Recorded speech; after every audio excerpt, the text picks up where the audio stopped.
Howdy folks and welcome to Brain Rotters. E3 2021 gave us a new Rainbow Six extraction trailer that we're going to be breaking down for you today with operator skins as well as new operators coming into it and progression through the game and in-game bosses and all that good stuff. Today I will be covering the game stuff as Noah's had a wisdom teeth surgery, so we're wishing him a speedy recovery.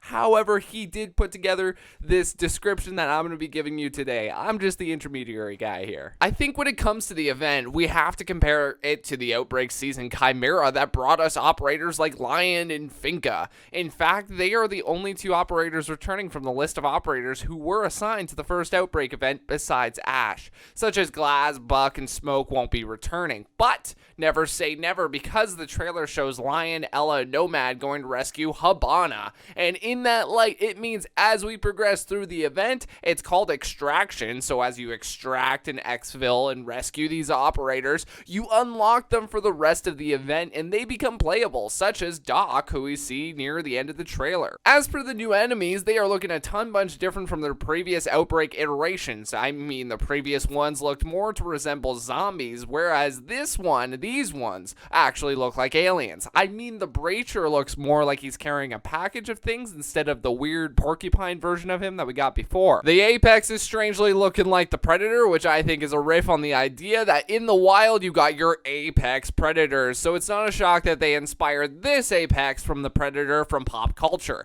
I find it awesome as the more you progress through the event, the bigger and badder the threats become, such as when you reach the third subzone when we encounter new aliens like the lurker who can camouflage the aliens, or in-game bosses like the tormentor who torments you by phasing through the ground, coming up and attacking and going right back into the ground. Hey, you made it this far, you might as well subscribe if you're new, as well as hitting that bell for notifications so you don't miss another video just like this one. The operator abilities are looking a bit different for in-game gameplay, as such as Ella's Claymore taking on more of a dynamic evisceration of the subject that walks into the Claymore besides the regular Claymore used from multiplayer, which means we can get different iterations of lethals. Like, it'd be cool if the grenades didn't explode like grenades, but like impact grenades do the same kind of lightning laser effect that the Claymore does, but in their own little ways they would be restricted with their range. It's interesting how every operator's ability, like Nomad with the pushback ability, doesn't have some sort of altercation like the lethals do, and same deal with weapons. The weapons are untouched, not with any lethal tracers wired with that stuff. And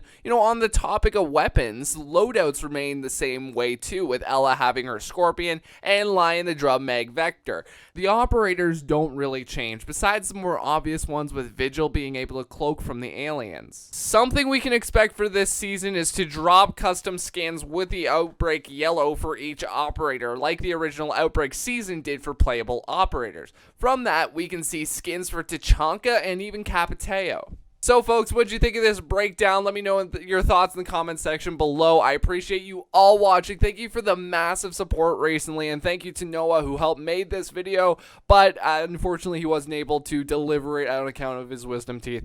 Thank you again. Have a great rest of your day, everyone.